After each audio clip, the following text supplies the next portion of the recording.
Hi everyone! I am going to react to Haikyuu Season 1 Episode 12, the Neko-Karasu Reunion. Last episode, Kenma and Hinata meet.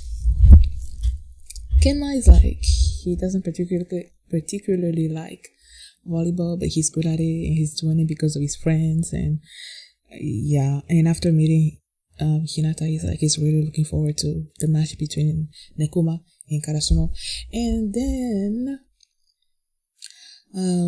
someone called Kuro on the team said that Kenma was the brain and the heart of the team. So I'm really looking forward to seeing like the dynamic of the team when it comes to Kenma and why is he the heart.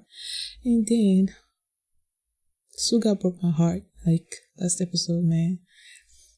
Just like to see how selfless he is, like knowing that Kageyama is the one that deserves to be the setter after him being the setter for I believe that will be the 3rd year, right, as a setter. Like him having to give up his official setter position to Kageyama and just him realizing that, him accepting it, and just I don't know, that just broke my heart.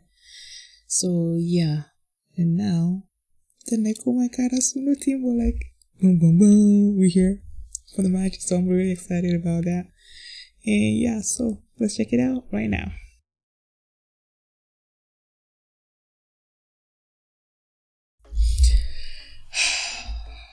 Okay. I love this episode. Okay, they started with 5 years ago thing, and they showed the previous coaches, like the granddad, Coach Ukai, and then the Nekomata, I think that's what they call him.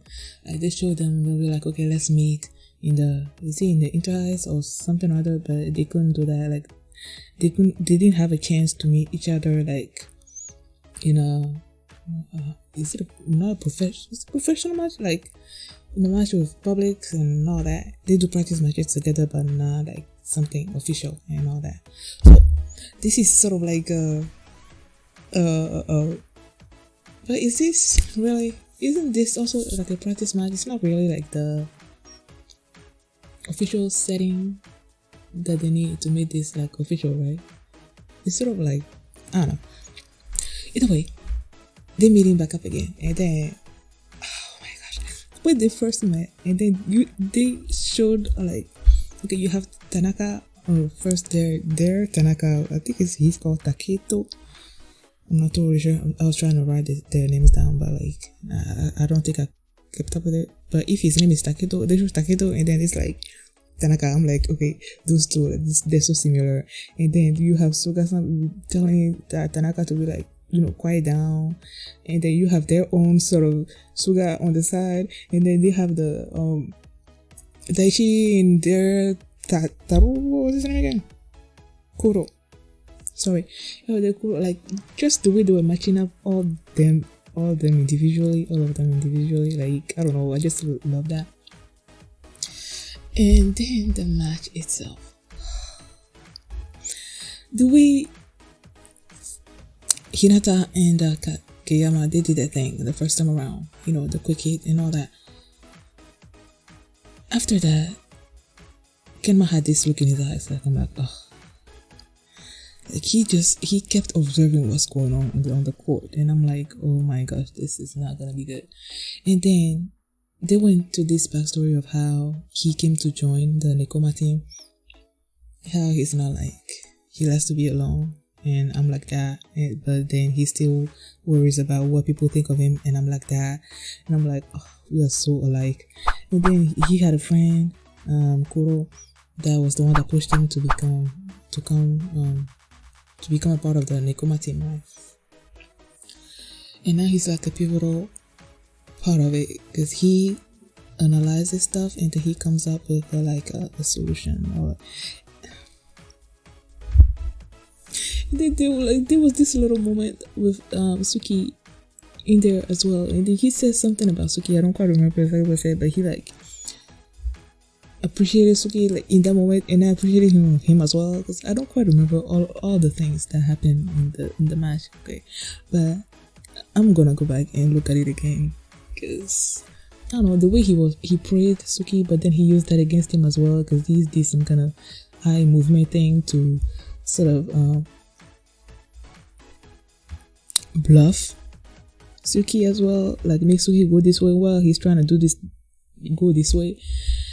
So yeah, he was able to do that, and then he came up with a plan to stop Hinata.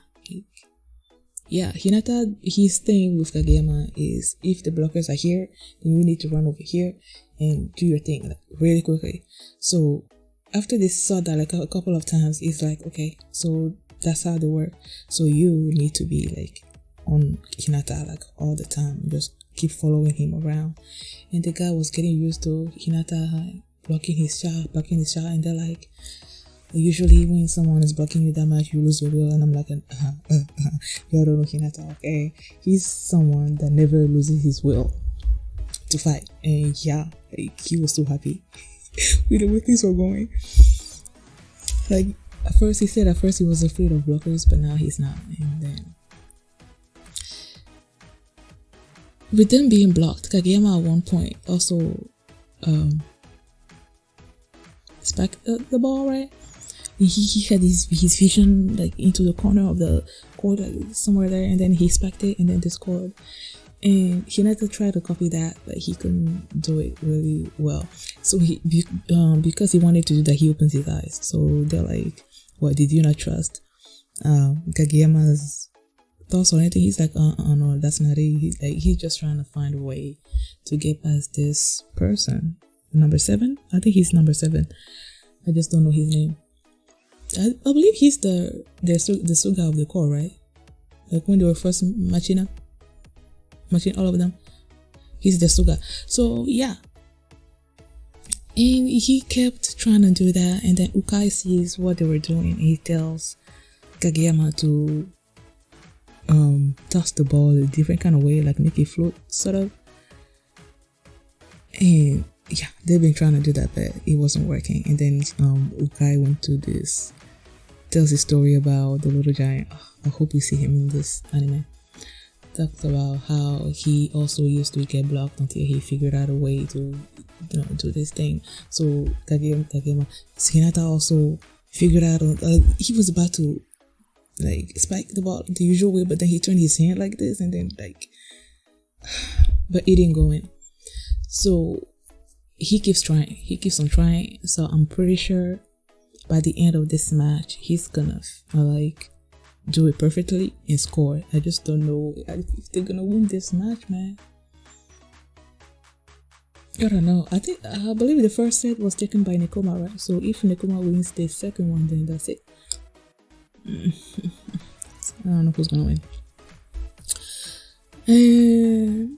Yeah, they talked about the libero coming in and going in. I believe someone told me before, I don't know if it's Cookie Monster or somebody else, that liberos, like, yeah, they're going like all the time, like go in, go out, go in, go out. And they touched on it in this episode, but I didn't quite get it, so I'm gonna have to go back and look at that again. And yeah, I was trying to go back and look at the libero thing, like when you go out, when you come in, and then they're like when when Tsukishima and Hinata, they come to a point where they serve, and then they said when the rally is finished, then Noya comes back in. First of all, what is a rally? Like, what does a rally entail from the serving point? And I don't know. So the way it was set up was that you had Takeda. What was it?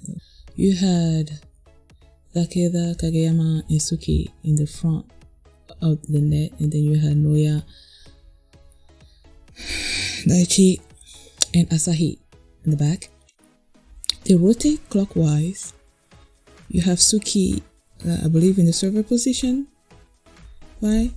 And Noya moves up to the front. So because he's there and he's not supposed to be like he's not supposed to have anything to do with attacking and defending, I guess. He switches with Hinata. Hinata comes in, and then I'm guessing after Suki does his serve thing, Suki is out, and then Noya comes back in for like in order to receive and defend and all that. I guess my question is like, I know that he can go in like however many times he can go in, but like when do they decide when Nishinoya comes back into the game? Does he go there only to replace Hinata and Suki? And is it just after they come to serve and after they finish the serving? I don't know. Like I'm curious about how that works. Maybe I'm just getting too impatient to want to learn how all of this work. But yeah, I'm really curious. The Vanguard and the Rear Guard. I didn't know that there was a name for that. So yeah, I love this episode, man. I loved it, and I'm looking forward to seeing how this match is gonna end. I'm looking forward to seeing how Hinata is gonna perfect his new move, like in Spike. I don't know. I'm really looking forward to it. Thank you guys for watching, and if you like this reaction, please give it a thumbs up, please subscribe, and I will see you back on Wednesday for my reaction to episode 13. Yeah, episode 13 of Haikyuu. And if you want to see that reaction right now, you can do so by checking out my Patreon, and you can also check out my full reaction to this particular episode there as well. Now, thanks for watching, and I will see you next time. Bye.